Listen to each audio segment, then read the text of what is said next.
statistical mathematical fact never has been down. has broken every single record. There is no asset that has come close. It's the only thing in the industry that was not touched, that was not hacked, and it never fails doing what it promised in 2009. It's never What's failed. the best performing asset the world has ever seen?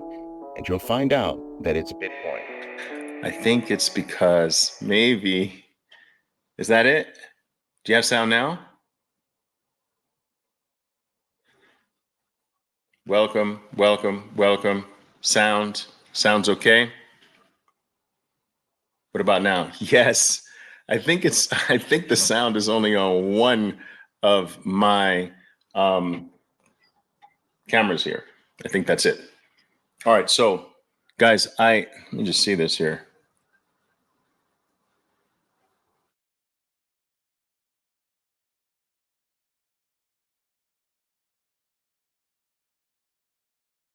Okay, that's it. So we're going to remove this one and keep it here. All right, loud and clear. Welcome, welcome, welcome. Another live session with Oliver Velez. Of course, my name is Oliver Velez, guys. We're going to get into it, talking about our favorite topic, Bitcoin. Yeah, let's do it. Let's do it, guys. Come on in, wherever you are in the world. Good morning, good afternoon, good evening. Welcome. Grab the beverage of your choice. Got some decaf here. Maybe grab something to take notes with.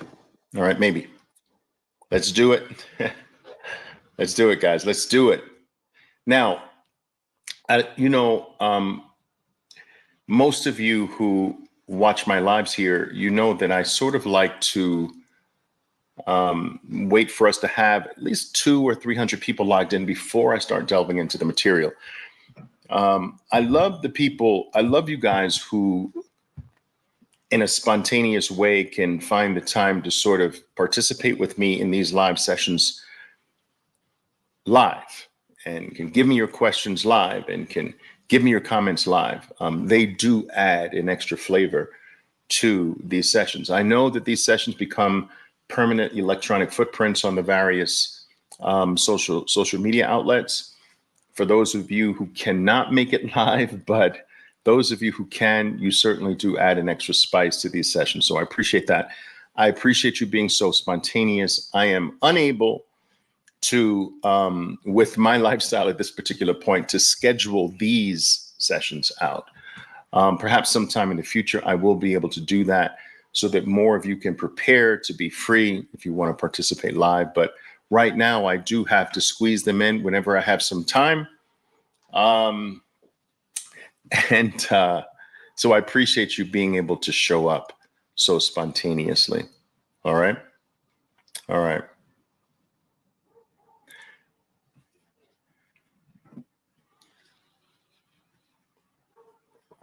All right.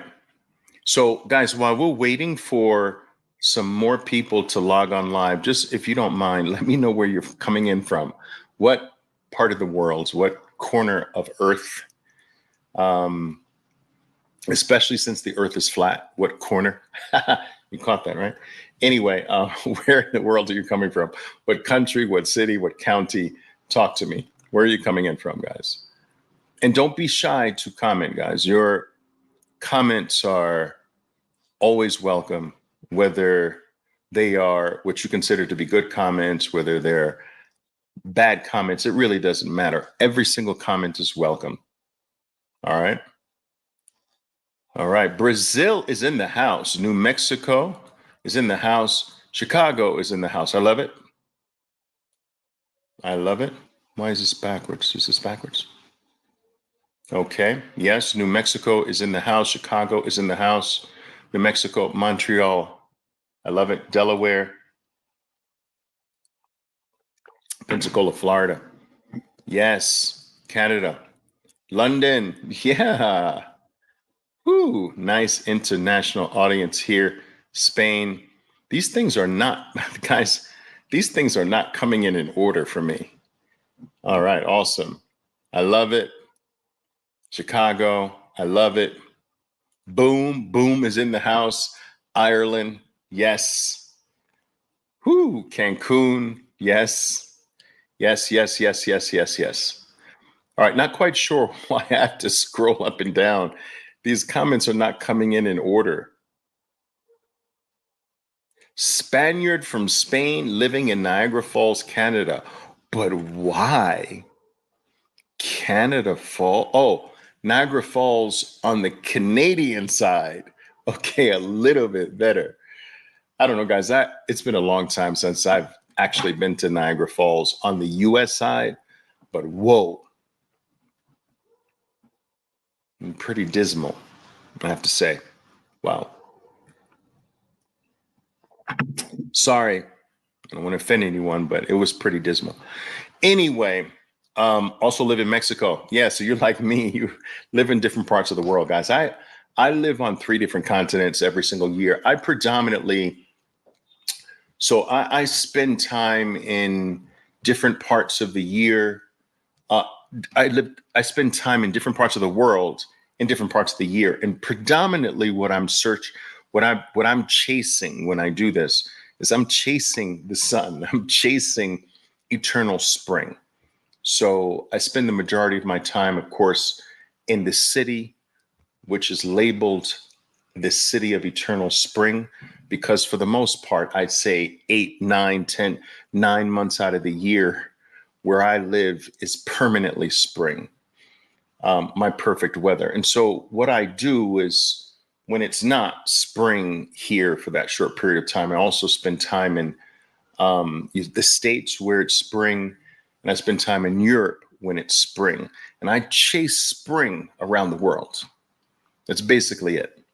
And I'm fortunate enough to be able to do my life's work from anywhere with a laptop computer and an internet connection. So I do not need a specific location to live, you know, and so I'm not tied down from a specific geographical location. Neither is my family. And so, yeah, I chase spring all year. And I love that. Yeah. Nice, nice. All right, guys. So look, we've got 271 people here. It's actually slow. I usually have a lot more by 8 minutes into our session here. But listen, today I actually wanted to talk about custody. And the reason why I wanted to talk about Bitcoin custody today is because, and I'll bring this up, is because what has dominated some of the news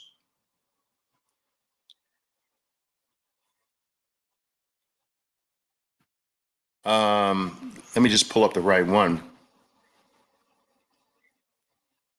Yes, this one. So what has dominated the news recently, and for good purpose, by the way, is this. And I'll show you. I'll bring it up now. Let me bring this up for you, if I can, and we'll get right into it. So recently, guys, I'm gonna have to pay with this. Anyway, you can see the headline, right? You can see the headline where BNY stands for, maybe I should grab a new one. I hate when they do this. BNY stands for BNY Mellon. Now, guys, Mellon is Mellon Bank, BNY, which stands for New York. All right, Mellon, wealthy family, generational wealthy family name. BNY Mellon, guys, is one of the oldest banks in New York. If I'm not mistaken, it might be the oldest bank in New York. I want you to think about this. The oldest bank in New York. Now, it is also the first company to be listed on the New York Stock Exchange. This is old money, old pedigree. Do you understand? Old U.S. pedigree. First bank in New York, maybe first bank in the U.S. I haven't. Don't quote me on that. But anyway, it's one of the first. Certainly, I think one of the first in New York, if not the first. The first company to be listed on the New York Stock Exchange, the first publicly traded bank on the New York Stock Exchange.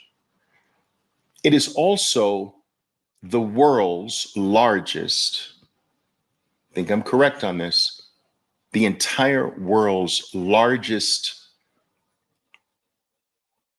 custodian. They have close to 49 trillion, guys, $49 trillion in value custodied on behalf of basically every government in the world, basically every family office in the world, every institutional in the world. Guys, if you are if you have mega assets in this world that you need custody because you can't let Uncle John have access to it if you custody it in your house or whatever, you know what I'm saying? Like, this is global, massive assets all over, and you need professional custody of it. You're gonna go to BNY Mellon. That's it. It's period. Done. There's no other real custodian if you're at the top. You don't go anywhere else. You go to BNY Mellon. Do you understand? Do you understand how huge this is? That BNY Mellon has been fighting for this right, and the SEC finally granted. This is not sudden. BNY Mellon filed to custody Bitcoin all the way back in 2021, if I'm not mistaken. Do you understand? This is not new news. BNY Mellon has wanted to get into the Bitcoin space for a while. It's only now that they've been approved, and I believe the SEC was pressured to speed up the approval process because this is a special approval to sidestep a lengthy process before traditionally another lengthy process had to go. BNY Mellon should have gone through another process before getting approved. They ditched that and allowed them to skip this other process to immediately be approved. This is crazy. We're talking about the largest custodian on planet Earth. Now, just to put this in perspective, 49 trillion. To put $49 trillion in perspective, people, BlackRock is the largest money manager on Earth today. The numbers range anywhere from 9 trillion to 11 trillion, depending upon the valuation on any given day or month or whatever, right? So between 9 and 11 trillion, they're number one in the world. They're the largest money manager. They have more capital under management than anybody else on planet Earth. That's number one. That's 9 to 11 trillion. Well, BNY Mellon has 49 trillion in custody. Now, they're not managing this. This is different. BlackRock is managing capital. BNY Mellon is not managing capital. They are protecting assets, protecting value through custody. Okay? Now, so this makes this huge. And why wouldn't the largest custodian in the world want to get into custodying the 10th most valuable asset on Earth, the asset that's more valuable than they are, the asset that's more valuable than BlackRock, the asset that's more valuable than every single bank in existence, the best performing asset on planet Earth, the hardest asset that human beings have ever been exposed to, and the asset that if you even have half a brain, you realize that because it's apolitical, because it is not country specific, and because no one can steal it, take it, debase it, inflate it away, is going to become the number one most desired asset on earth, from countries to central banks to every financial institution to every corporation to every organization to every family to every individual. If you have half a brain, you see where this is going. That everything else on planet Earth is attackable, is stoppable, is takeable, is confiscatable, is inflatable, and can be stolen, can be stopped, can be halted, can be hacked. This is the only thing that other governments, all governments have no control over, that cannot be stopped, cannot be hacked, cannot be halted, cannot be taken, cannot be inflated, cannot be deflated away. And so these are not stupid people. They see the 10th most valuable asset today becoming the number one asset on earth. And they want in now. BNY Mellon has wanted in since 2021, if I'm not mistaken. All right. Now, check this out. So this is huge, but I've received, and I imagine that I will receive more and more comments that this is not a good thing. And, you know, I know that some of the really hardcore, old school Bitcoiner is more prone to believe that this is not a good thing. But I strongly disagree. And what I believe is missed even by some of my most respected OG Bitcoiners is that this Bitcoin is for everyone. And as much as you want to hold on to it as this unique special thing that should only be for the people and not for institutions and not for banks and not for my enemies and not for the countries that I don't like and not for the causes I don't like, dude, you're trying to make Bitcoin the very same thing we're trying to escape.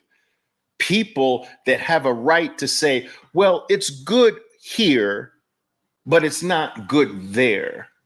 No, this money is good for me, but it's not good for you. Oh, your name is BlackRock. Bitcoin's not good for you, but my name is Oliver Velez. It's good for me. But isn't that the same bullshit we're trying to leave? Who are you to say who can adopt Bitcoin and who can't, and what's good for Bitcoin? Oh, I think that is bad for Bitcoin. Who are you? Who the F is this dude? Who the F is this dude over here saying that, oh, you know, wait, it's not good that BNY Mellon wants to get into Bitcoin. What? So you're the Gestapo now of Bitcoin? Dude, everybody is coming. Do you understand this? Like you had better get used to this. Everybody is coming. Everyone. Whether you like them, whether you don't, whether you think they're evil, whether you think they're saints, everyone is coming. So you better get used to it. And all of it is good as far as I'm concerned. Guys, look, let's talk about the difference between self-custody and institutional grade custody. See, the world needs both. Oh, yes. Guys, you can go over my history of my post. I am pounding the table on self-custody. You should not let another institution hold your Bitcoin. Not at this point. You should not let another organization hold your Bitcoin. You should not let your Bitcoin sit on a centralized exchange. I am one of the biggest pounders of and one of the biggest proponents of self-custody. Bitcoin that is not in your personal self-custody is not even your Bitcoin. You don't own Bitcoin until it's in self-custody. I understand this, trust me. But there are people or organizational people, institutional people. You see, companies are people too.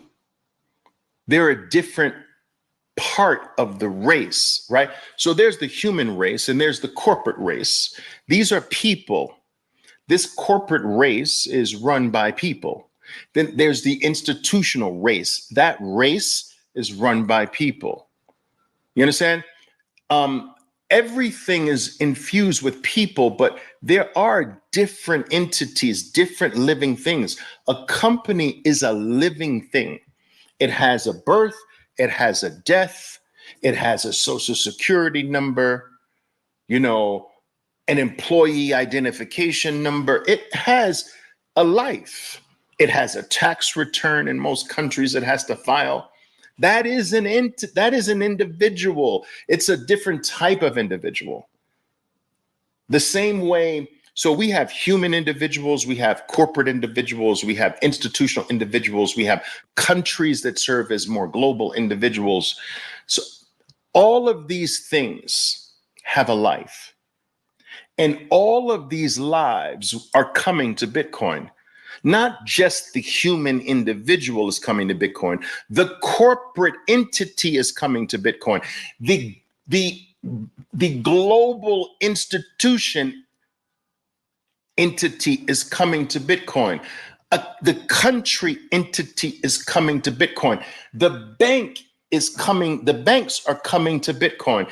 The insurance companies are coming to Bitcoin. The pension funds are coming to Bitcoin. The mutual funds are coming to Bitcoin. The family offices are coming to Bitcoin. The money managers are coming to Bitcoin. The registered investment advisors are coming to Bitcoin. Do you understand that there are different types of entities or people? And all of them are coming to Bitcoin. And Bitcoin is for all of them. And to carve out a section of all of these living things, to say Bitcoin's not for you and Bitcoin is for this, you are part of the same old problem that Bitcoin frees us from. Bitcoin's an open protocol for every single living thing or entity on planet Earth. And you do not have a right to say who is right for it and who is not right for it. All right. Why am I not getting posts? Are these things coming in out of order? Maybe. I hope this makes sense. This is wrong. So BNY Mellon, why should they not say, I want to be part of Bitcoin too? Why? And who are you to say that's not cool? Now, I digress a little bit. Let me bring this back home to self-custody versus institutional grade custody. So I was saying that I'm a very big proponent of self-custody. If you don't have Bitcoin in your self-custody, you don't own Bitcoin. You have a right to the dollar value of that Bitcoin, maybe, but you don't own the Bitcoin. No one who holds Bitcoin on your behalf is obligated to give you Bitcoin. They may be obligated to give you dollars that equate to the so-called value of Bitcoin, but that's bullshit. You are owed dollars when someone's holding your Bitcoin. You are not owed Bitcoin.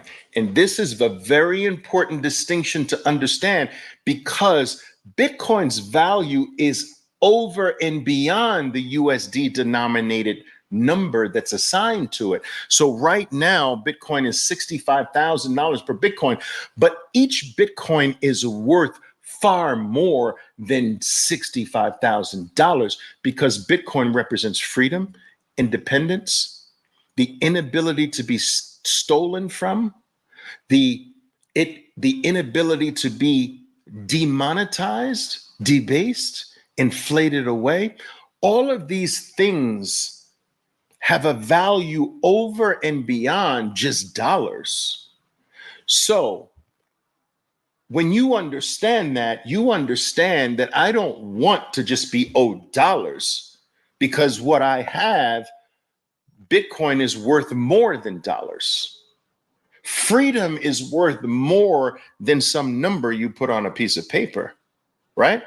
So you don't want someone having a right to keep the Bitcoin. They're holding it on your behalf. But if they really want to, and you ask for your Bitcoin back, they can legally say, no, here's the dollars for it.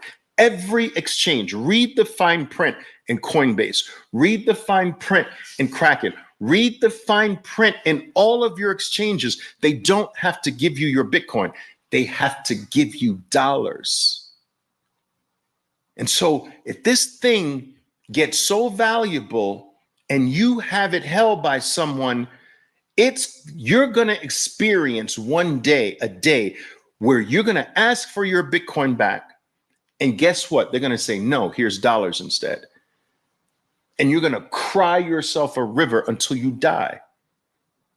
I think the world is getting to that. So I say all of that to drive home the point that there is nothing more valuable than self-custodying your own Bitcoin. So some of you might be saying, well, okay, Oliver, I get your point.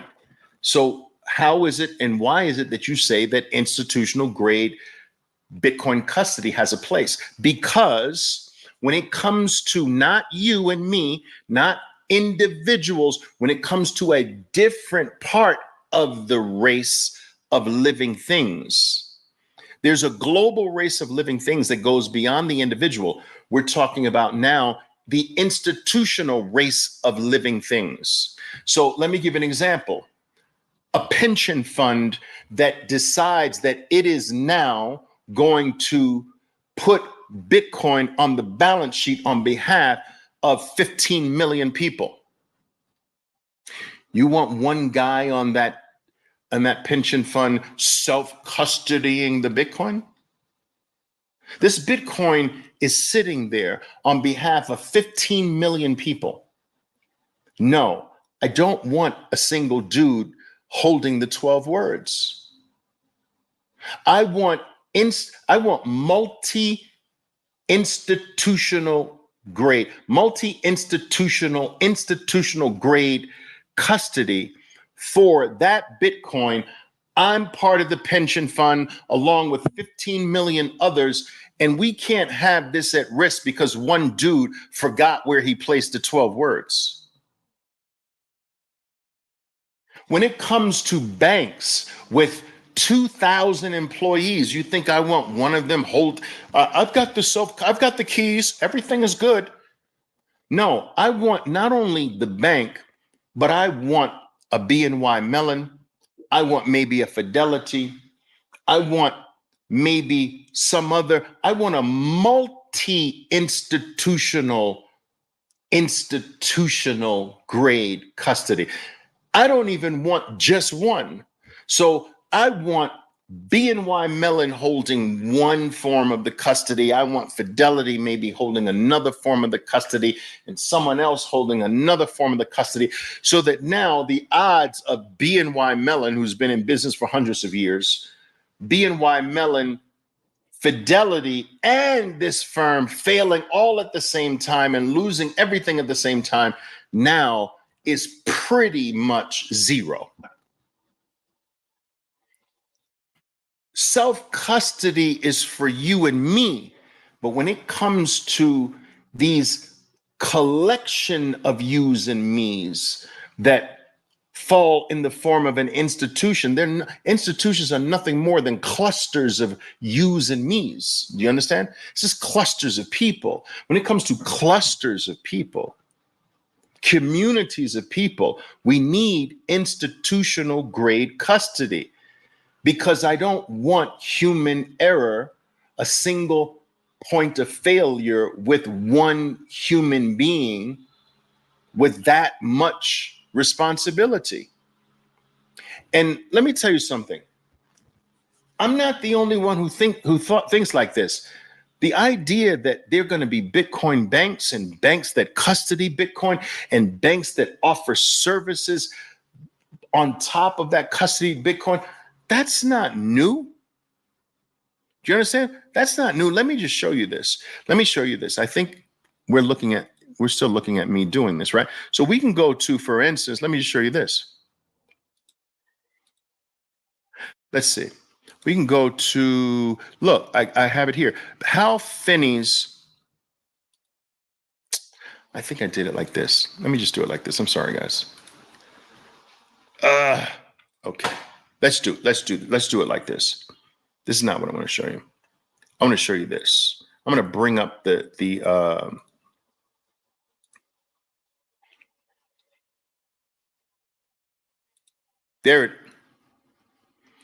it's not. Is it?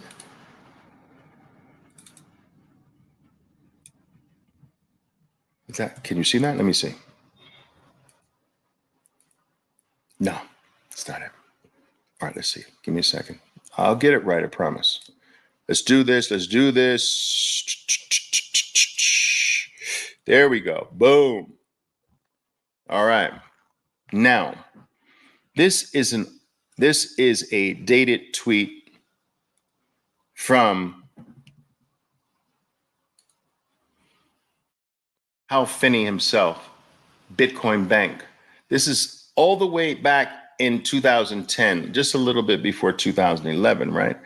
So he says, actually, there's a very good reason for Bitcoin-backed banks to exist. This is freaking Hal Finney, the person who received the first freaking Bitcoin from the Satoshi Nakamoto, issuing their own digital cash currency redeemable for Bitcoins. That's ETF. Does that sound like a freaking ETF to you? In a way, issuing their own security or currency redeemable for Bitcoins. Now, here's where it's a little different. ETFs are not redeemable for Bitcoin, not in the US. In China, yes. I mean, in Hong Kong, yes.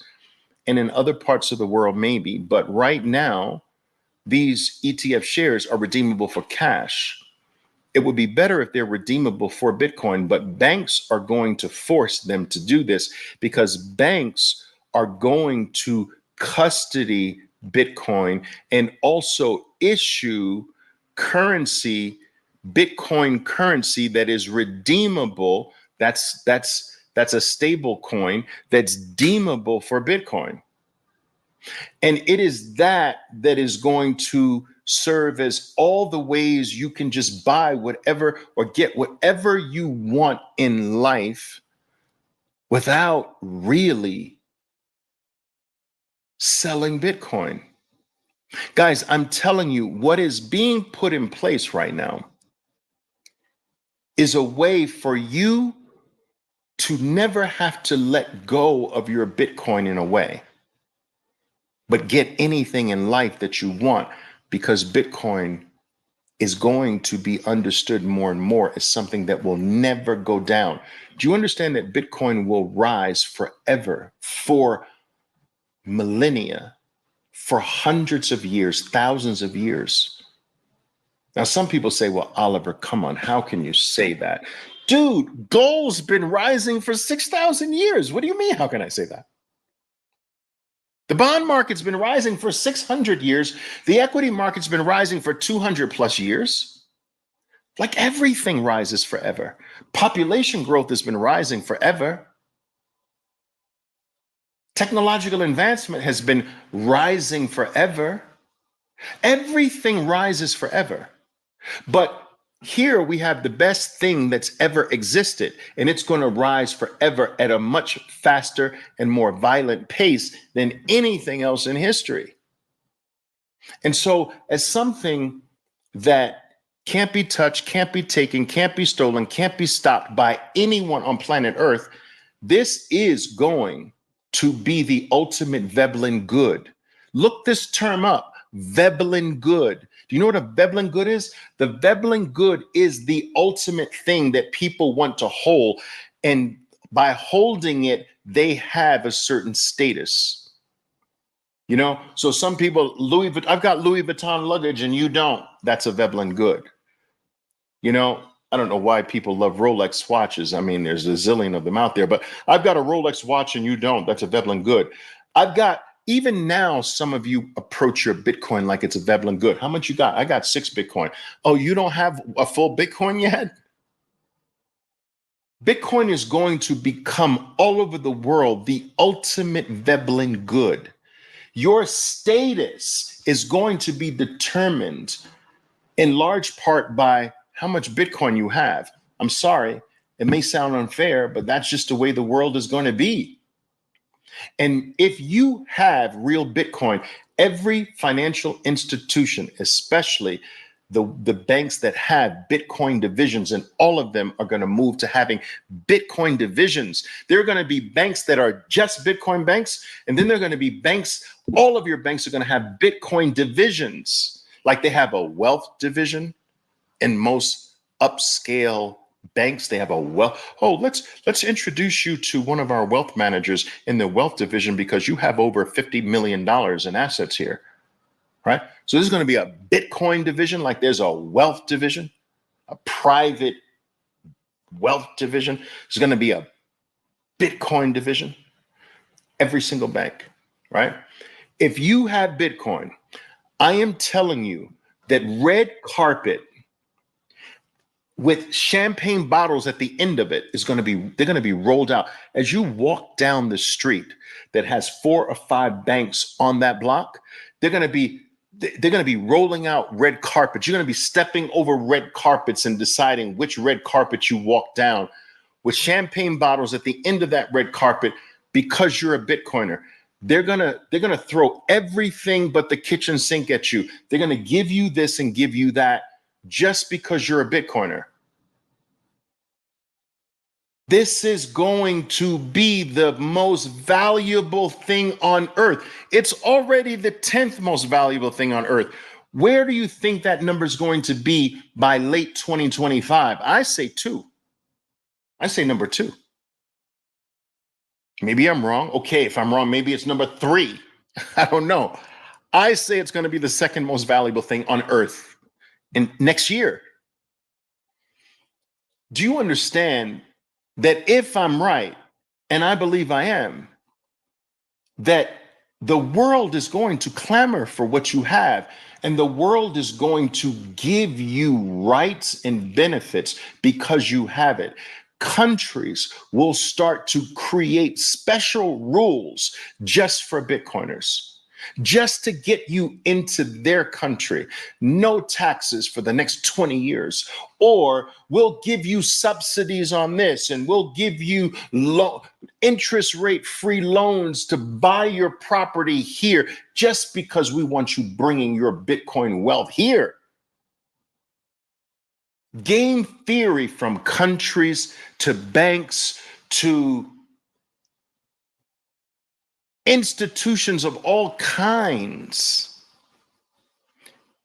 Bitcoiners are going to flip this world upside down. Do you understand? Some of you are not seeing this clear enough. You're not seeing the dominoes fall and looking forward to see where the last domino ends. Bitcoin is already worth more than every bank in the world. What do you think? Do you think we're the only people who know this? There's only people who are watching this? That every bank that has been anti-Bitcoin, they're worth less than Bitcoin. Like, do you understand what that speaks to the world? Well, of course you don't like it. And now the biggest banks in the world and the biggest money managers in the world, the two biggest entities in the world, BlackRock, the biggest money manager in the world, BNY Mellon, the biggest custodian on planet Earth, both have been scrambling recently to get into Bitcoin. Guys, it's freaking insane. So, how do we reconcile this? That yes, your BNY Mellons are necessary in the institutional world. I would rather them custody Bitcoin than Mr. Johnson, who's the head of the pension fund that's responsible for holding the seed phrase for 15 million pensioners, right? So there is this space for that. You should not do that, not now. But I do believe that there's a point in the future where a small portion of your stack you're going to custody at a BNY Mellon. Because with that small portion of your stack there, you will have a blank ability, a blank check, if you will, to do anything and to have anything on earth that you want. And so, yeah, you might have 20% of your stack custody. And that supports every desire you have on this planet. And 80%'s locked away for no person to custody except yourself. I see a world where that's where we're going. And I'm not listen, brighter minds than me right here. Hal Finney himself. Bitcoin-backed banks will solve these problems. There needs to be a secondary level of payment system, which is much lighter in weight. Now, I know he wrote this before second layer, layer twos on Bitcoin and things of that nature. But guys, the need for banking has been in existence for thousands of years. It's not going away, and nor should it. Nor should it. Bitcoin is just going to make it better, fairer, purer, more honest. You understand? Hope you understand this. All right. Let's see. Guys, am I getting posts? Someone tell me that they're hearing me. How do I feel about Bitcoin Cash? I feel like Bitcoin Cash is such a scam that I feel like blocking you just for stating the name here. That's how much I despise it. So make this your last time.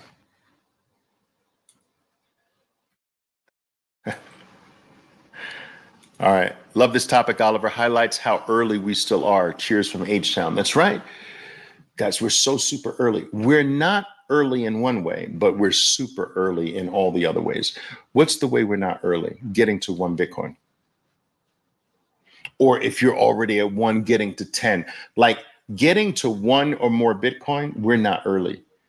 Because even the people who are able to do that now, in the next few months, they're not going to be able to. Most of them are not going to be able to. So even the person, guys, I want you to understand this, that single digit millionaires don't have hundreds of thousands of dollars in free cash laying around somewhere. Like a person that's worth $6 million, you think they can easily buy a $65,000 Bitcoin? Like you really think someone worth 6 million can easily buy one? No. You know how many people that are worth 5 million, 4 million, 3 million, 7 million, 8 million, and most of that wealth is in a building They're not cash rich. They don't have money in the bank. They don't have $8 million in the bank and 65,000 is nothing. No, they've got six residential apartments that's eating up capital, and there's very little cash available. Some dude owns a tire shop that's worth $4 million. His family is barely living okay, worth $4 million. He's got $500,000 in his 401k. His business is worth $3 million.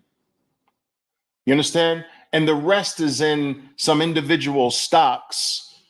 Dude doesn't have multiple Bitcoin amounts sitting around doing nothing. It's not easy for single digit millionaires to be picking up 5 Bitcoin at a clip today. And I'm telling you, it's difficult for single digit millionaires to be buying 1, 2, 3, 4, 5 Bitcoin today.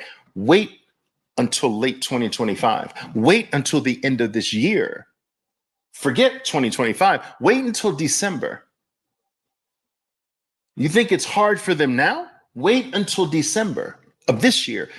And my God, wait until the end of 2025. 99 of the small portion of single digit millionaires who do have enough cash laying around to buy 5 Bitcoin at a clip, by the end of 2025, they won't be able to buy one. So it's not early in terms of buying full Bitcoin. You're late. Your window is closing every single second like this. Now, it will never really be late to take advantage of Bitcoin's benefits. I am talking about the generational wealth aspect of it, to where it's like, damn, in the future, your family members are going to be like, your great grandfather was this insightful to get full Bitcoins? Like, nobody owns that today. Like, that's where we are. That it's rare when you come across someone who owns a full city block in New York City, or any major city in the world for that matter. A whole block, a whole Bitcoin. They might own a condominium, one of 20,000 on that block, but the whole block and every building on the block and every single condominium and apartment and office on that block, the numbers of people you can probably count on one hand that own a full block in a major city today. One hand. One Bitcoin is like one full major city block in a major city in the world. And a Satoshi is 1 square foot on that block, including tall buildings, all the square foot in each of the tall buildings, the square foot in every single office, every single room in an office, every single apartment, every single room in an office. That's a Satoshi. And so in the future, having a full block, having a full Bitcoin, wow. Now, for those of you who are well off enough to where 1 Bitcoin is not so problematic for you, what's the next goal? A single block of Bitcoin's issuance. So right now we're in the 4th halving, right? And so in the 4th halving, Bitcoin issues every single block. It issues on average every 10 minutes, 3.125 Bitcoin, right? So 3.125 Bitcoin are issued every single block.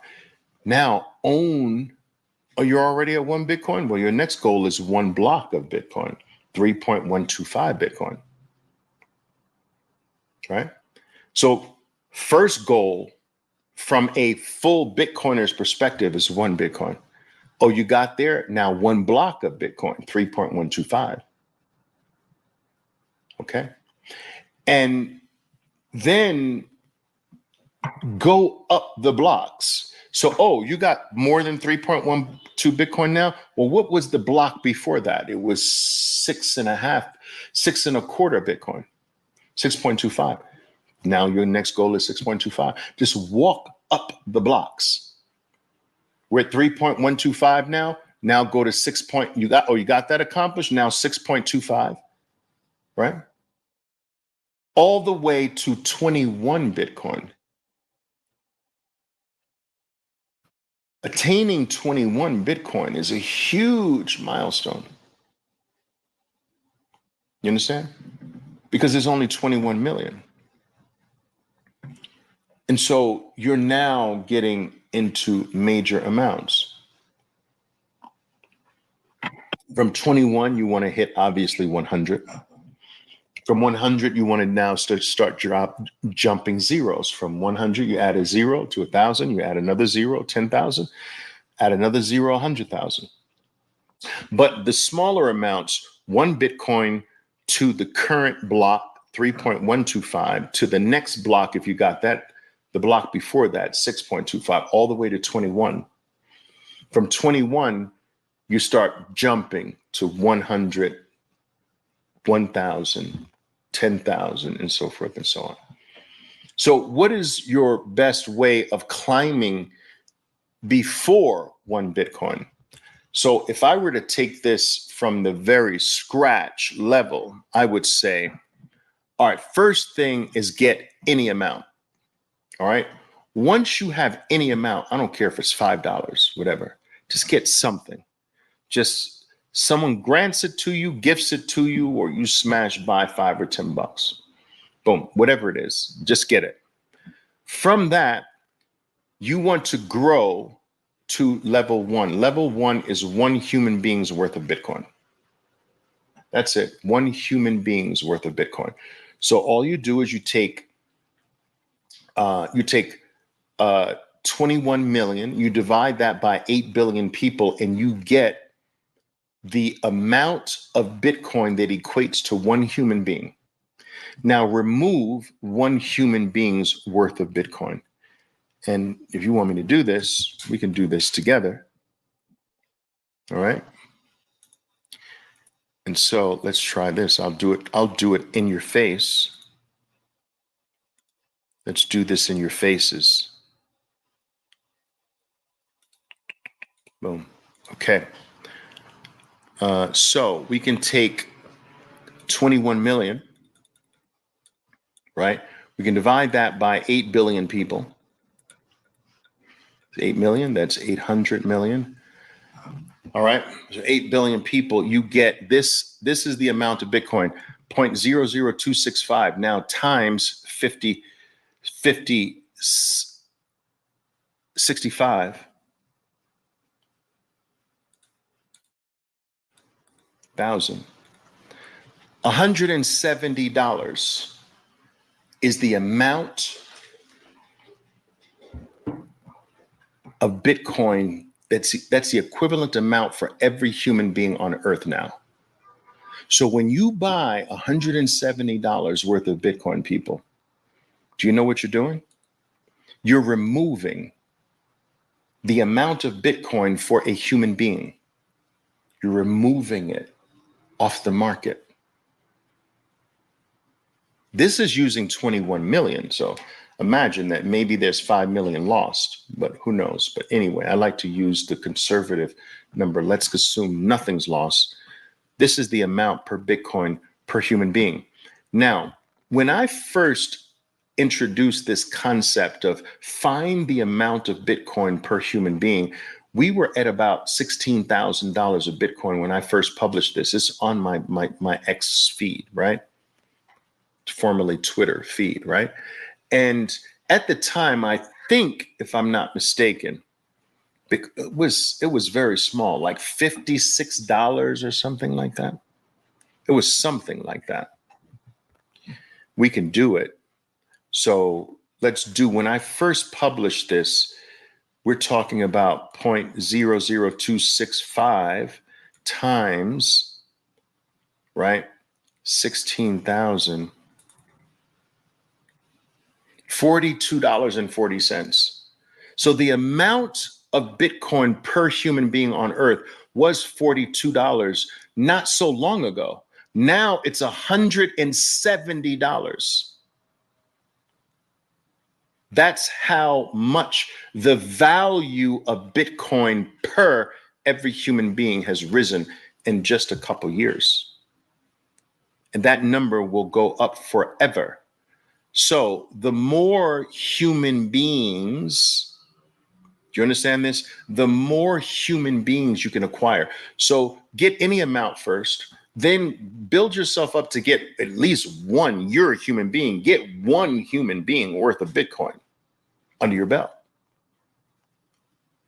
right?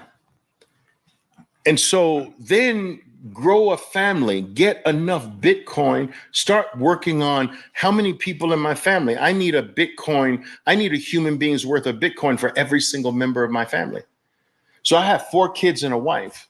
Now you got 1 Bitcoin for you, 1 human being's worth of Bitcoin. Now focus on 170 while the price is right now for your wife, your 2 daughters and your 2 sons.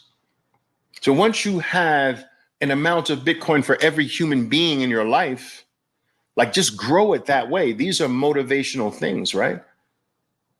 I've got enough Bitcoin. I've got Bitcoin worth every single human being in my life. All right, good. Now you can start working on percentages. So for instance, mathematically speaking, 0.28 of a Bitcoin, that's a little bit more than 1/4 of a Bitcoin. That's enough if you never sell it to be set for life. Like generationally, a little bit more than 1/4 of a Bitcoin will set your family up forever generationally if you never sell it. Now, we're not talking about right away. This is going to take time for that quarter to be enough to support your entire bloodline generationally. 1/4. You pass 1/4, then the next thing, of course, you pass 0.28, then of course half, and then 1. All right, those are easy numbers. But it's cool to have from ground zero this ladder approach. What's my goal now? All right, so I've got like $25 of Bitcoin or whatever. What's my next goal? 1 human being's worth. That's 170. Now, what's next after that? Get 1 human being's worth for every person in your family. What's next after that? Now go for 0.28 Bitcoin. Maybe that already reaches it depending upon the size of your family, right? But 0.28, then 0.5, and then 1, and then already talked about after 1, what do you go after there? You go after blocks, 3.125 Bitcoin, then 6.5 Bitcoin, all the way to 21. After 21, then you jump to 100, and then after 100, you add zeros, 1,000, 10,000, 100,000, like that. And so this ladder approach gives you a goal-oriented pathway to your ultimate freedom. At a certain point, if you were to build this way, at a certain point, you're in a corrupt system. And from this corrupt system, you're transferring over to a purer, fairer, freedom-giving system. But you need to do it enough to where the pure system becomes much bigger than the corrupt system that you must by force participate in. And then say, first it's like this, it's imbalance. Here's the pure system, here's the corrupt system. And you're throwing more and more in. At some point they're even. And then eventually the pure system outdistances the corrupt system. And then at a certain point it says, okay, that's enough. And it lifts you completely out of the corrupt system. And you are now totally free, never to go back again. But you must, in a dedicated way, feed the corrupt to the pure, purify the corrupt, DCA, working toward these levels. Okay, I've got 2 more family members. Keep putting in to get 2 more family members. Okay, I've got all of my family members. Now I have to work toward 0.28. Keep putting in until 0.28 and keep going until 0.5 and then keep going until 1. And at a certain point, the advancement of the pure, the advancement of Bitcoin starts outstripping any advancement that's possible in the corrupt system. And at a certain point, that pure system, Bitcoin, just says enough is enough and lifts you completely out. And you are completely liberated forever from ever having to participate in that bullshit again. But you got to be dedicated long enough for that. And fortunately, it's the shortest route to freedom because everything else is far longer to try to get that accomplished than Bitcoin as the best performing asset over the shortest period of time in the history of the human race. It's amazing when you think of it and look at it that way, though, right? When you have these goals and understand that you are building your ultimate freedom, every time you switch the corrupt for the pure, you are advancing your ultimate freedom.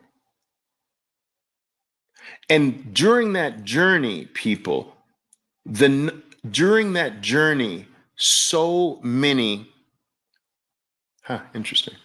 During that journey, I'm just getting these comments in different orders, weird. But during that journey, there will be many temptations for you to deny your freedom, to deny Bitcoin. You know, you remember the story, the biblical story of Christ when he told Peter, by the time the cock crows, whatever, something like that, you will deny me. You will have denied me 3 times, basically by the time dawn occurs. No, my Lord, never. And lo and behold, he denied 3 times what was his Christ, what was his Savior. Bitcoin is our Savior. I don't want to offend anybody who's, no, Oliver, that's going too far. Bitcoin, Jesus is the Savior, or this person's Allah is the Savior. Listen, I don't want to get into that.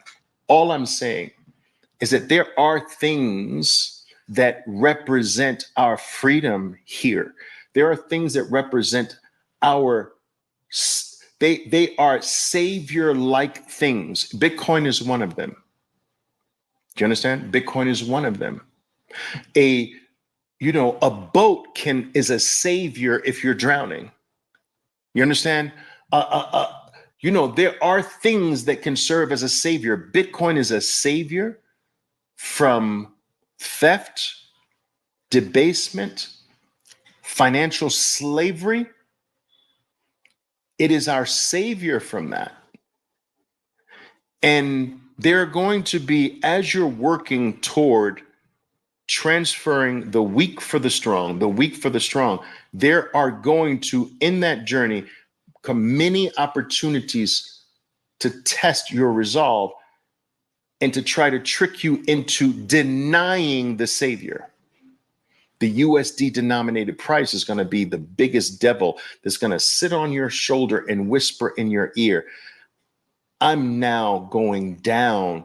Your Savior is now going down in value in my world, the US dollar world. What do you think about your Bitcoin now? And some of you are going to deny the Savior because the dollar is not the Savior. I want you to think it's the Savior, but it's not the Savior. What do you think about the Savior now? That's what the dollar is going to say. Maybe in 2026, the dollar is going to start saying that again. What about your Bitcoin now? It's lost 50%. Through my eyes, it's lost 50%. Some of you are going to deny the Savior, only to regret it 2 years down the line again, right? Same story. Some of you are going to hold on and say, dude, you've been going down for 100 plus years. I'm going to listen to what you're saying. Dude, I don't care what you say or what you show me. Your word means nothing to me.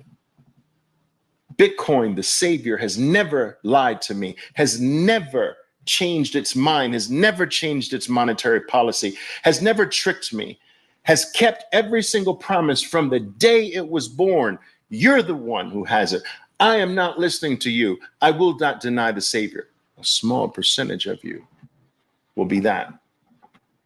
So US dollars, show me any pictures you want. What about this? What about this? What about, you can show me any pictures you want. I don't believe your pictures. Bitcoin is Bitcoin is Bitcoin. One Bitcoin is one Bitcoin. As long as I am more Bitcoin rich every single quarter of my life, my future is secure. Better than it is today. My future is better than today. My future is wealthier than today. My future is richer today. If I make sure that I have more Bitcoin every single quarter, 3 months, every single quarter of my life, I have more Bitcoin. I don't care what the picture of the US dollar, I don't care what picture the US dollar shows me. As long as I have more Satoshis in my wallet this quarter than last quarter, I know 4 years from now, I'm richer, I'm wealthier, I'm bigger, I'm stronger, I'm more valuable. I don't care what the US dollar says this moment. I know 4 years from now, I am richer, bigger, more powerful, more independent, more free. And if I can just get you to think like that, like every single purchase, if you were to go out and smash buy Bitcoin right now, 4 years from now, that little buy will take care of you. And it will take care of you. That little single buy today will take care of you every 4 years of your life forever. You just added something that will never stop increasing who you are, what you are, how much you're worth forever. And if you pass it, it'll keep working for whoever you pass it to forever. Do you understand we've never had anything like this? Do you understand that the average lifespan of a world dominant country is 250 years? They all die. Do you know the average lifespan of a world reserve currency is 98 years, 96 years, 98 years? That's a world reserve currency like the US dollar. Go look this up. I'm not making these numbers up. The average lifespan of a house, do you know how the average lifespan of a house is? It's like 60 to 80 years. 80, let's call it 80 years. The average lifespan of a building is 80 years. I know you can point to some buildings who are longer, but they don't make them like that anymore. Average lifespan of a building today is 80 years. Average lifespan of a house is 80 years. I'm not making these numbers up. Go look them up.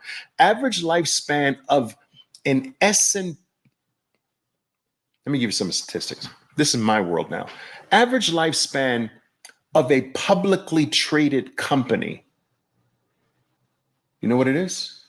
It's like 12 years. A company that goes public, average lifespan is 12 years. The average lifespan of a business is less than 5 years all over the world, less than 5 years. The average lifespan of all businesses to ever exist is less than 5 years. The average lifespan of a company that goes public on the New York Stock Exchange or whatever, that's like 12 years. The average lifespan of a company that reaches the status of being the S&P 500, oh my goodness, I'm an S&P 500 company. That must have an exponentially bigger lifetime span. No, that's like 18 years. The S&P, the average life of a company, publicly traded company, part of the venerable S&P Standard & Poor's 500 index is 18 years. The average lifespan of a dominant Monopoly. We're talking like an Amazon. That's like 60 years.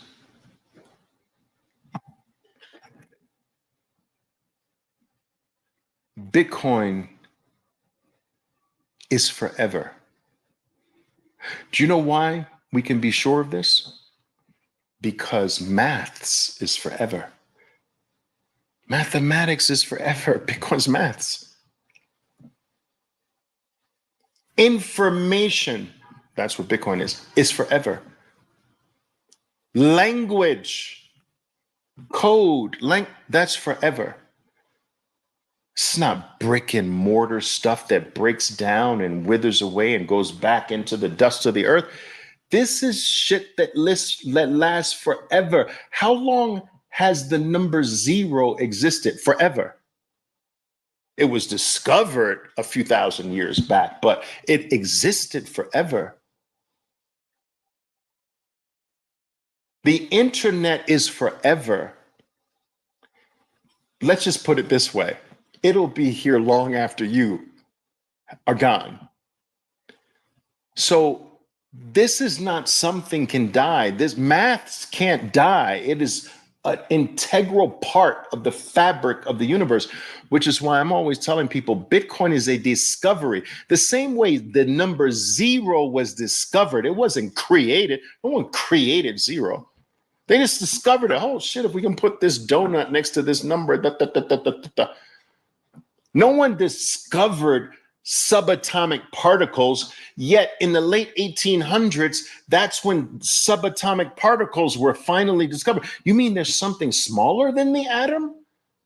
Nobody claimed they discovered that. They found it. Bitcoin was found. It wasn't discovered. The 0 was found. It wasn't discovered. Right? And things that are discovered are forever. Things that are invented are not forever. A lot of people miss this point about Bitcoin. You understand?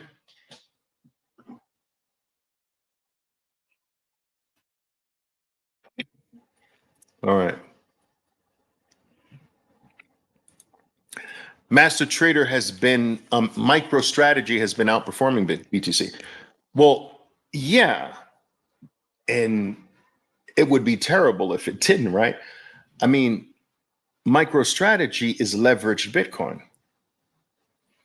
So if you leverage Bitcoin, you should outperform Bitcoin as long as you don't get liquidated. So of course, anything that you leverage is going to outperform the thing that is not leveraged. The key is you got to not be liquidated, right? And MicroStrategy is doing it in a way where it's virtually impossible to be liquidated. So it's very smart. Now, understand the difference, though. MicroStrategy is a leverage play on the Bitcoin price. It is not Bitcoin. Remember, I told you Bitcoin's value is over and beyond the USD denominated price of Bitcoin. So, for instance,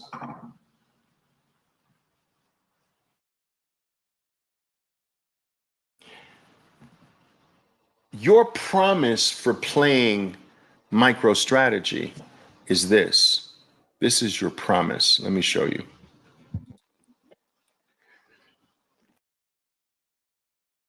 What you're working for when you buy, there's nothing wrong with this, by the way, but you just need to understand. When you buy MicroStrategy, what you're working for is this. Let me show you.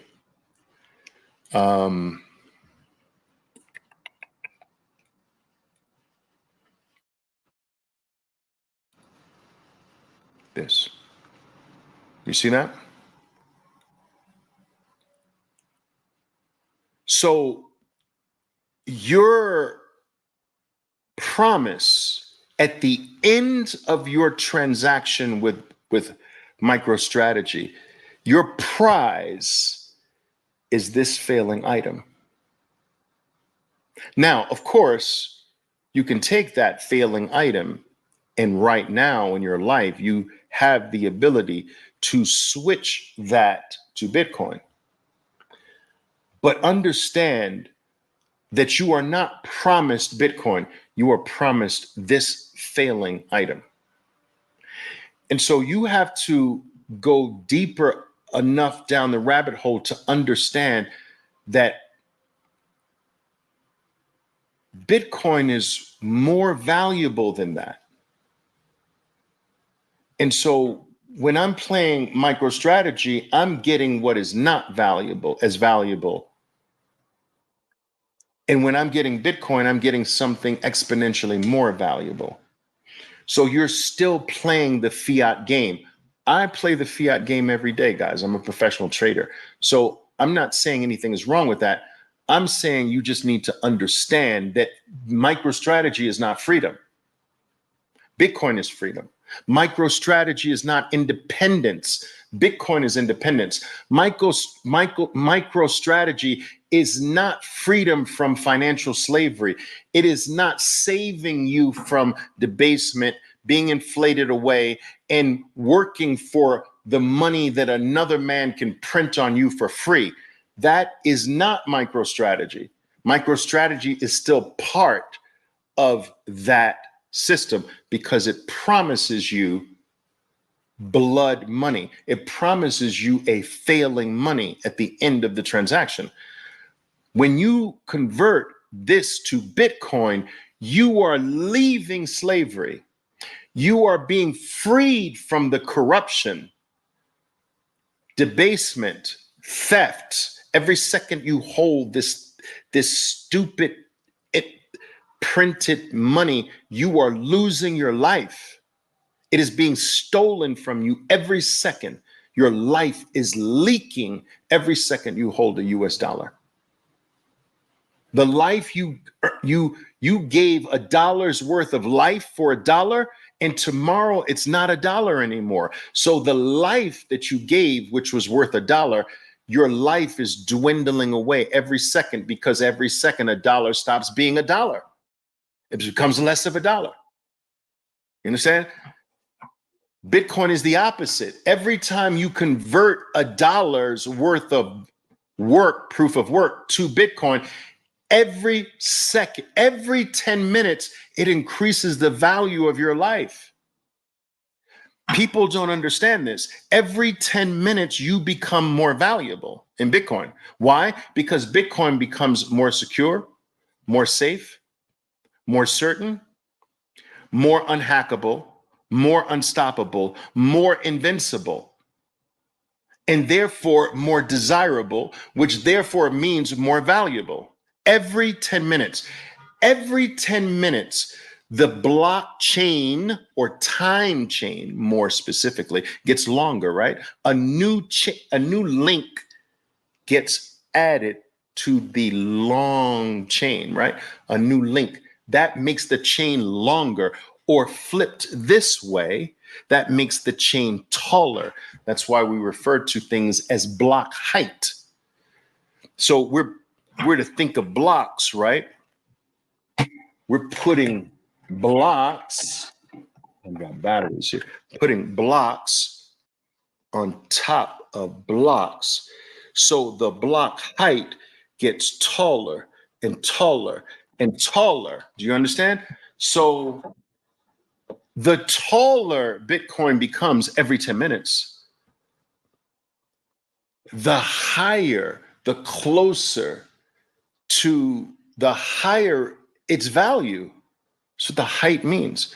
Or looked at it laterally, the stronger, the longer the chain, the more invincible, the more unbreakable the chain becomes. So we don't have anything that becomes more valuable every 10 minutes of our life and shows us that value mathematically guaranteed every four years of our life. We are exponentially more valuable than the last 4 years. We don't have anything. We only have things that either keep us the same or less every 4 years. So real estate, for some people, real estate keeps them the same. But for many people, they lose their value over time in real estate. Equities, some people stay the same, but most people lose their value over time because they don't rise faster than M2 money supply, inflation, and debasement. And taxes. So when you add taxes, inflation, debasement, M2 money supply, it eats away at the average gain of stocks, at the average gain of real estate. So you're falling behind. The only thing that's not falling behind in the entire world is Bitcoin.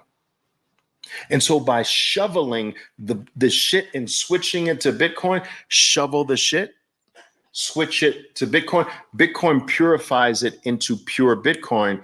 And now that purified energy that you put into shit and switched it to Bitcoin, shoveled it and threw it into Bitcoin, right?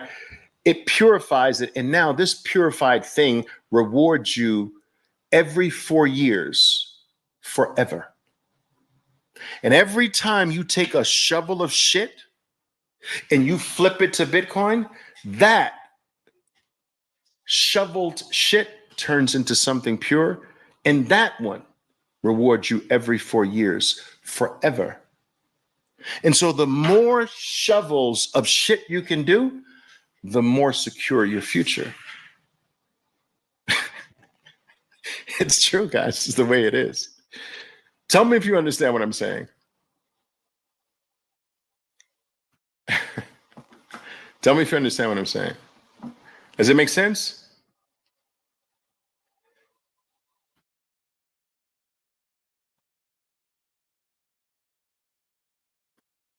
Dude, I don't know how to help you then at this particular point. BTC very well might be part of that corrupt system. How?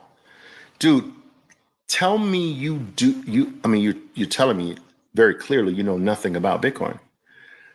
And I'm telling you, your time is running out and you cannot stay in this state of just pure ignorance.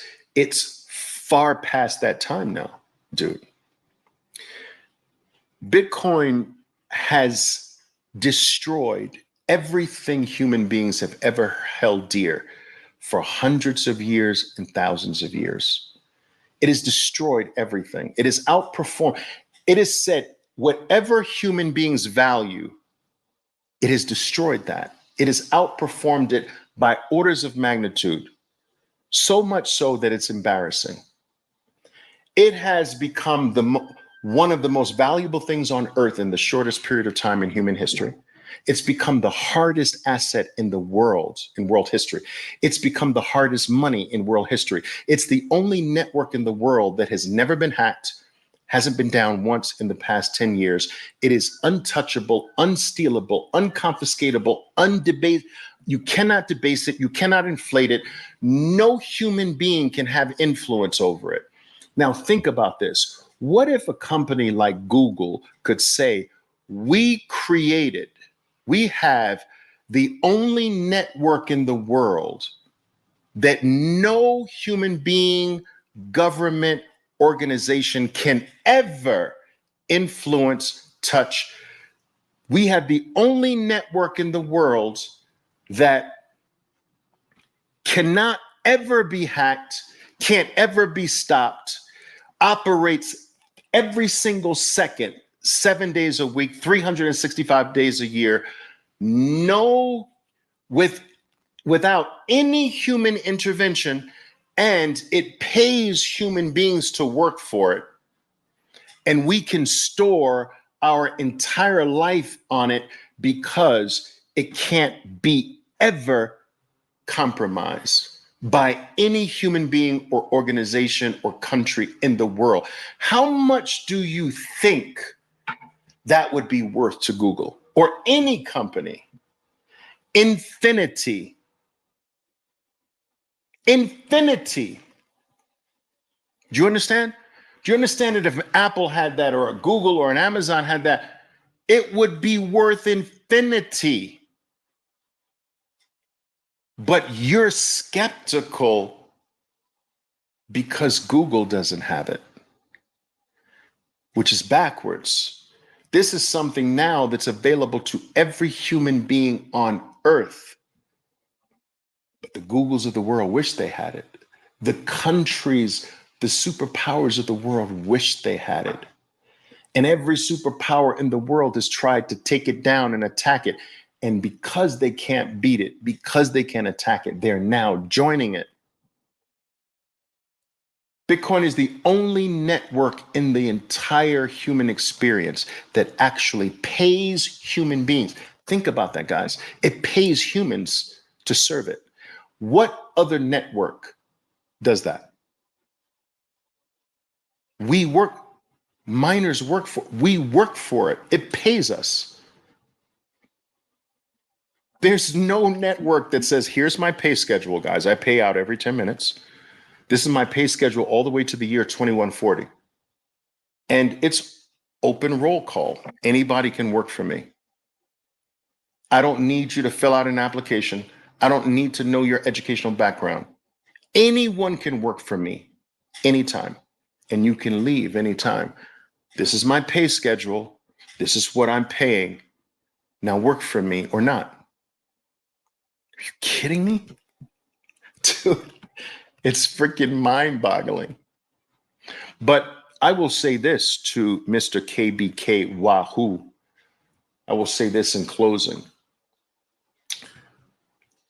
Bitcoin is the number one thing in the human experience by every single measurement you can think of, over every single possible option you have. And it's done this in 15 years. So the question is, there's nothing wrong with being skeptical, but you have to, in order for that skepticism to be intelligent, you have to know what makes you not skeptical anymore. Otherwise, it's just open-ended dumbness. I'm just skeptical, but I don't know what will make me not be skeptical. That's just ignorance. That's stupidity. And quite frankly, I don't like to even associate with my people who are that unintelligent. There is an intelligent skepticism. Here's an intelligent skepticism. Oliver, I still have my doubts about Bitcoin because of this, this, and that. And if this, this, and that were removed, or if I could get clarity on this, this, and that, then I wouldn't be skeptical anymore. That's intelligent skepticism, where you actually know why you're skeptical and you know what will make you not skeptical. All right? So that's intelligent skepticism. But most people have this I'm skeptical. That's it. Why are you skeptical? Yeah, because I'm not sure. I don't believe it. But okay, what will make you believe it? Because in my world as a professional, I've been in the financial world for 4 decades. In my world, I was always taught 5 years. 5 years, Oliver. If you want to judge if a money manager is a very talented money manager, you look at their record. No, not 5 years. You look at their record over 5 years. That'll give you an inkling. But if they can give you 10 years, you can remove all doubt as to who they are, because you can't fake 10 years. I was taught this in the professional financial Wall Street world for decades. This is the message. You can't fake 10 years. You can fake 2 years and 3 years. 5 years starts to get difficult. So if a person doesn't have 10 years, at least if they have 5 years, you can sort of get a clearer view. 10 years, all doubt is removed. All doubt is removed after 10 years. Mutual fund, you want to put money in mutual funds? Check their 10-year record. Can't fake 10 years. You want a hedge fund? Check their 10-year record. You can't fake 10 years. There's too many things that happen, too many black swans that occur, whatever, to survive that and still do consistently well through that period. You can't fake that. That's real talent. Now, Bitcoin has given you 15 years. So how many more years do you want? Do you need 85? Is that the threshold? Oliver, if I see this over 85 years, then I'm convinced. Like, what is that number? It's the number one in the world in every category. It has outperformed every asset in the history of the world. In every time frame, by every metric, it's the only thing that human beings can't alter or influence or stop or debase or inflate. It's the safest and most secure network the world has ever known. It's the only network that has never been down over the past 10 years, even for a nanosecond. It is the only truly decentralized thing of value that we have on planet Earth today. You've got every single major financial organization on planet Earth now clamoring to get in. You're still, and this is all in less than 15 years, and you're still skeptical. So what do you need? It's 15 years. What do you need? You need another 20 years? Okay. You need another 20 years to see this? You need $1 million Bitcoin? You need every single financial organization and every other human being on earth to adopt it first, and then you be the last one? Is that what you need? Like, you have to be able to define, what is it that will make me see this as something to not be skeptical about? Define that. Otherwise, you're just another open-ended, low IQ individual, right? I hope you guys understand. And I'm not poking fun at CBK. I'm using him as a lesson for everyone. Anyone out there who's skeptical, you have to know, define your skepticism and map out what is it specifically that will stop you from being skeptical. Otherwise, you're just another babbling, freaking low IQ ignoramus. I just mixed up the Spanish there a little bit. You understand? So just define that. You need another 50 years? Fine. You need a $50 million Bitcoin? Fine. You need a $5 million Bitcoin? Fine. You need a $500,000 Bitcoin?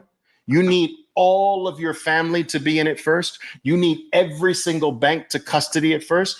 Define it. Whatever it is, just define what that is. And then you're not an idiot. You're not an idiot skeptic if you do that. All right.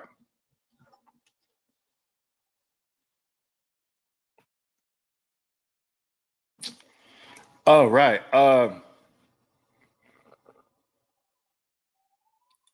You can go, Abe, you ask this every single session. I even talked about it this session. Just when it's finished, just listen to the beginning of it. This is the same question you ask every single time. Dude. Average lifespan of an empire is 250 years. The United States is 248 years old. There you go. That's right.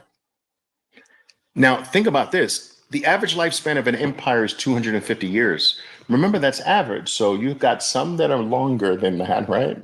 And many that are shorter. So the average is in the middle. So it's not like an empire can't last 400 years or 350 years, right? That's the average. But it's interesting that the US is right around the average.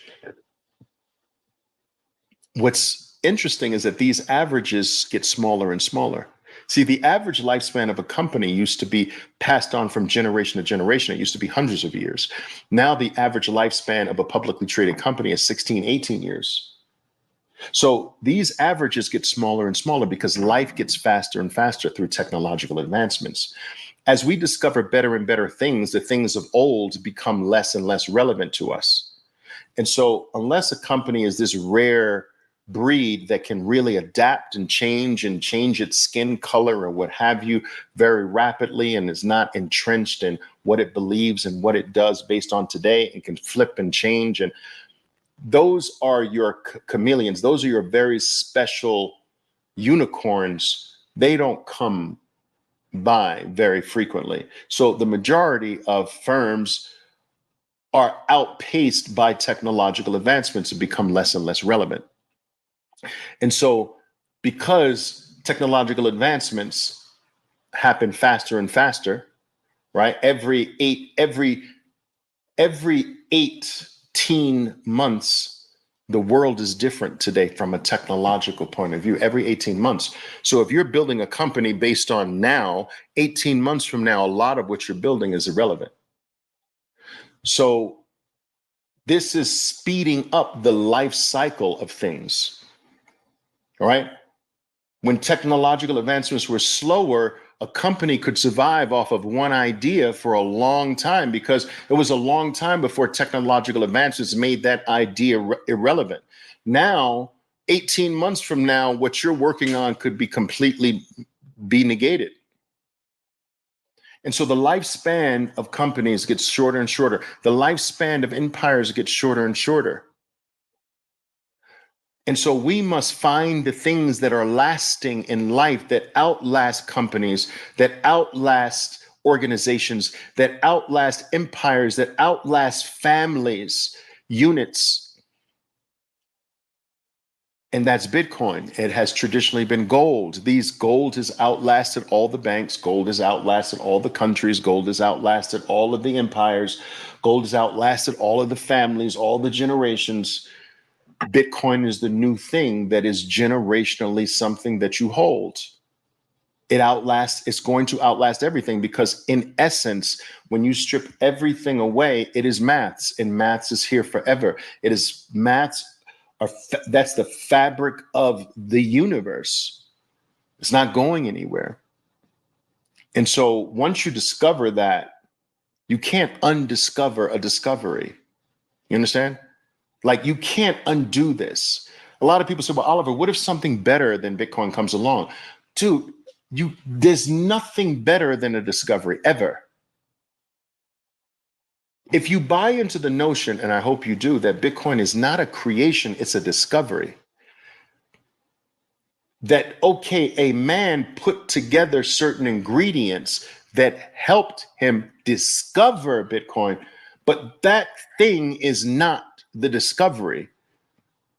You know, Satoshi Nakamoto took SHA-256. He took, you know, the hash algorithm. He took this and that and put it all together, and voila, whoa, what is this? It's Bitcoin. Bitcoin was the product of this contraption.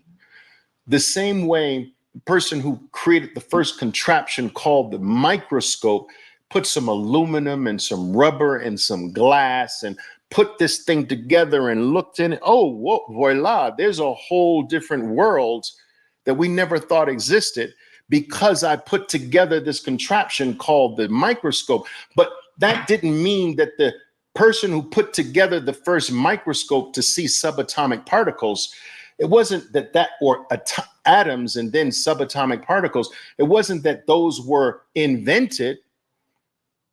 The contraption was invented, but the contraption opened the way for the discovery. So Satoshi created the contraption that opened the way for the discovery of digital value. And so once you discover something, there is nothing better than a discovery. You can't have something better than the number 0. You can't have something better than fire. Discoveries don't work that. Inventions work that way, but discoveries do not. They're one-offs. They're one time in the history of mankind. That's it. And they can never be done. I discovered the atom. That can never be put back in the box. I discovered that there's subatomic particles. There's the proton, the neutron, the electron that can never be reversed, never be erased, never be changed, never be put back in. It is forever now that we know electrons, protons, and neutrons, forever. You can't ever put Bitcoin back in the box, and you can't ever replace atoms. So, oh wait, Oliver, what if there's something better than atoms? Never. There's never something better than a discovery, ever. You're thinking about inventions. Well, what if there's something better than a proton? There can never be something better than a proton. What if there's something better than electricity? There can never be something better than electricity. It's a discovery. Discoveries don't work that way. They are absolute in their value. There's nothing that can trump discoveries. All right. And so this is something I think is largely lost in the Bitcoin world. And it's why, in my opinion, that, you can approach Bitcoin from different ways, from a philosophical, you can approach it from a money perspective, a value perspective, value transfer perspective. You can, most people in the early days approached it from a medium of exchange perspective, which threw a lot of them and caused them to become cashers and all that nonsense, right? Some people approached it as just pure technology. None of it's right. Because you can't put Bitcoin in some little box. Oh, it's a technology. That box is too small for Bitcoin. It's more than a technology. Oh, it's money. Bitcoin's bigger than money. It can't fit there. It is that, but it's more than that. Oh, it's Bitcoin's a value. Bitcoin's a peer-to-peer network, peer-to-peer cash network. Yeah, but it's more than that. You understand? So we've never had something like this that can't be fit in a single box. It's all the boxes and way beyond. The same way when the internet was started to first come on the scene, this is during my lifetime as well. A lot of people don't realize that it was illegal to use the internet in commerce until 1994. A lot of people don't realize that. Not that the internet came into existence in 1994. It just became legal to use the internet for commerce in 1994. And I know this because it is that year that I left Wall Street to start my own firm with the internet. So the first year it was possible to use the internet in a commercial way, I left Wall Street to start my own Wall Street firm, but using the internet. Now, I tell you that to tell you this. Back in those days, most people were skeptical about it. Most people felt it was just, what's the value of this? Most people could not see beyond email. And so it's like, all right, so I get it. I can mail something to you faster. All right. And that was like 99% of the world. They couldn't see the use cases beyond email for the internet. The internet today that runs every single corner of our lives, the way we talk, communicate, eat, what we wear, what we admire, what we look up to, our entertainment, our time, everything, what we consider sexy or not. Every internet has taken over every corner of your life. But at that time, it was just email. So no one could see beyond email. And then something else popped up out of email, chat. The Wall Street Journal wrote an article on my company as one of the first Wall Street oriented firms using chat, this new technology called chat. And that was the feature of the article.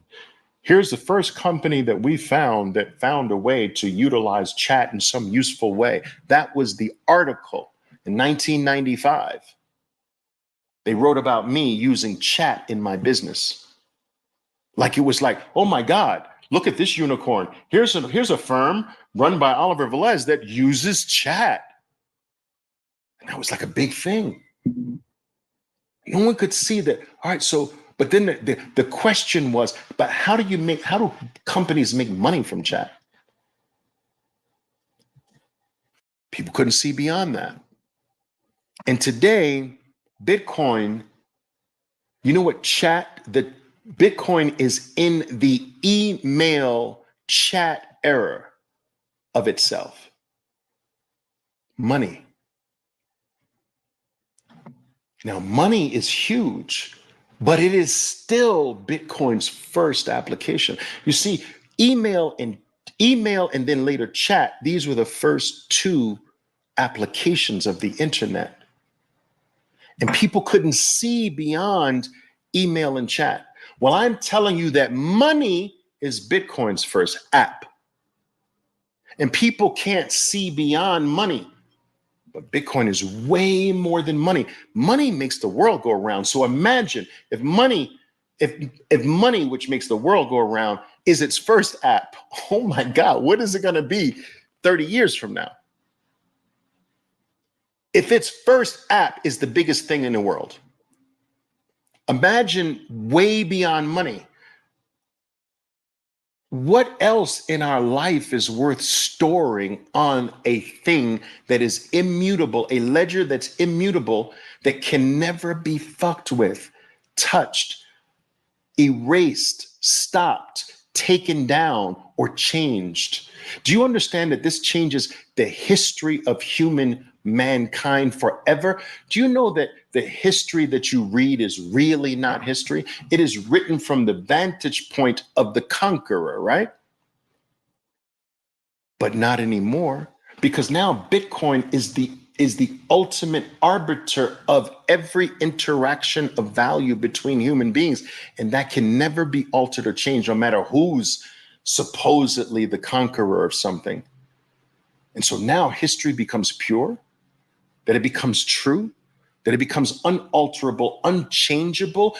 Bitcoin is the epitome of the history of the human species. That's way more important than money, right? I mean, we can't even fathom what this thing is going to be used for. The same way we couldn't fathom what the internet was going to be used for when people were just saying, "You've got mail," right? We're that early. So anyway, that's the way I see it, guys.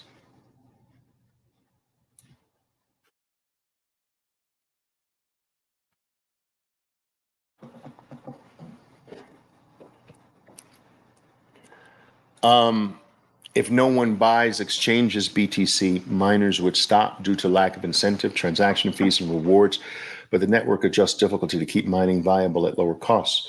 Yes, that ship has already sailed. That, well, what if humans don't want it anymore? That's like saying, what if humans don't want fire anymore? Well, what if we stop wanting fire? Dude, it's never happening. It's never going to happen, ever. You know, no discovery stops. No discovery ever stops. And it never stops.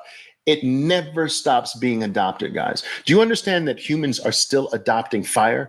You know how old the earliest recorded uses of fire are?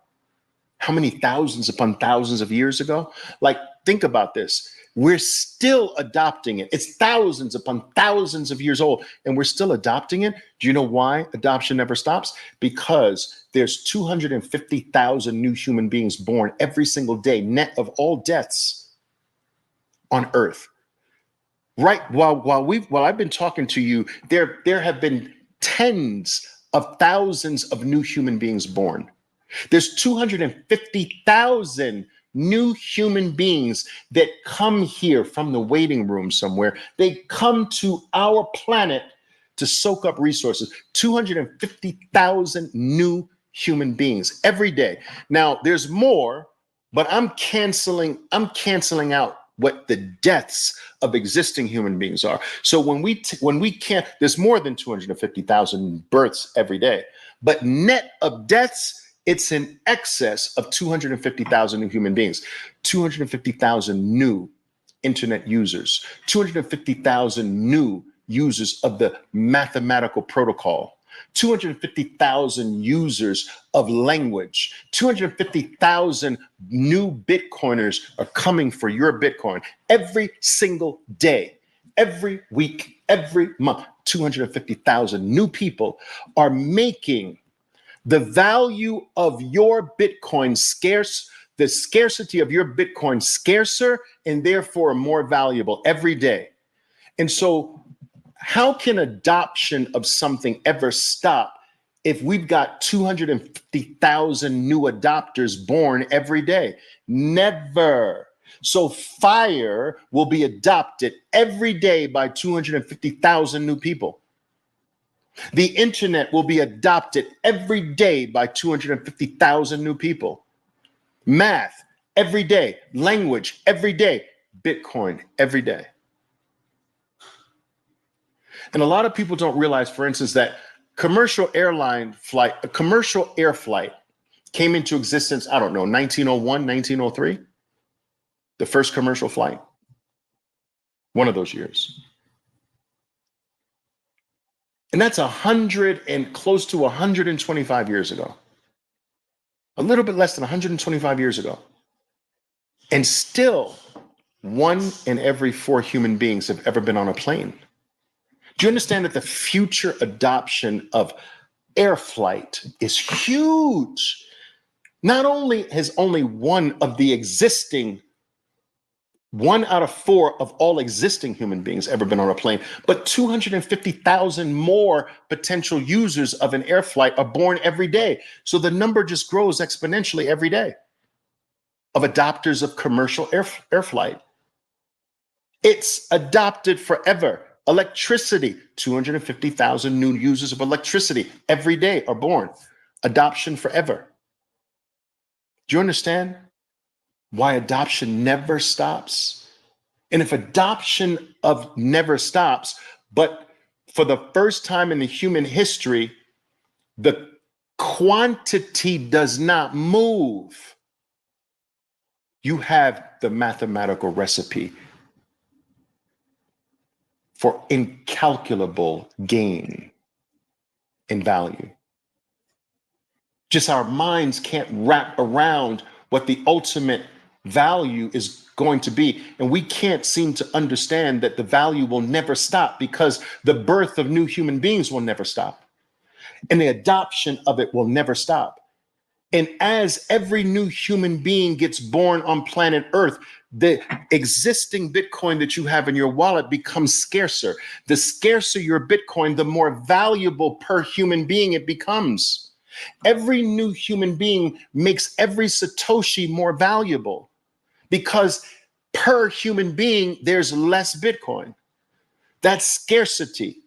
Inbuilt into the human DNA is just this innate appreciation for whatever is scarce.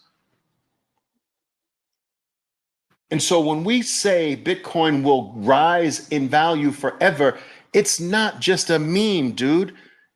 It's simple maths. 250,000 new human beings. More adoption, more demand, more scarcity, more value. That is irrefutable.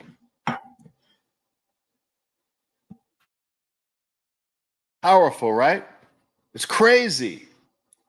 All right, guys, I've been talking long enough here. I'm boring you now. We're at 1,500 people. Not bad.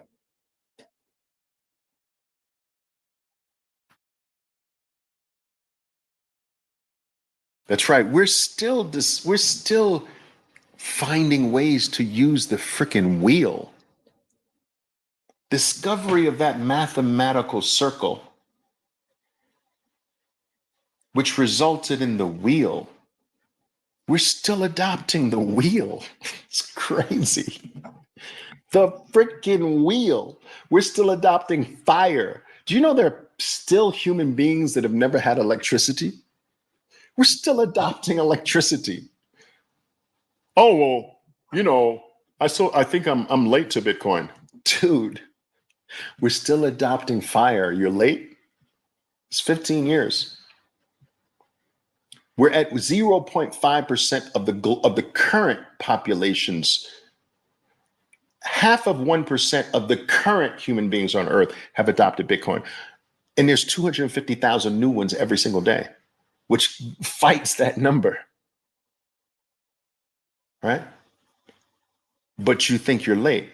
You're late to get to 1. You're late to get to those numbers we talked about earlier, but you're not late to Bitcoin. All right. And this is why when I said 0.28 of a Bitcoin, that's a little bit more than 1/4.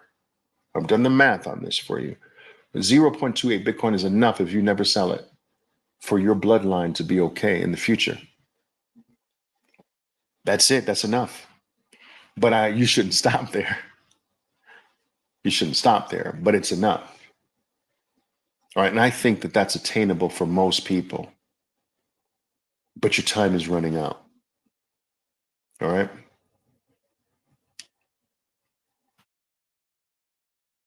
All right.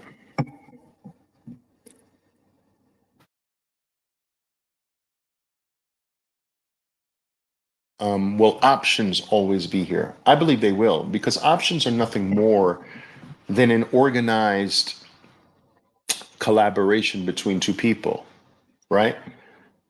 They've always existed. Since humans have been trading with each other, options have always existed.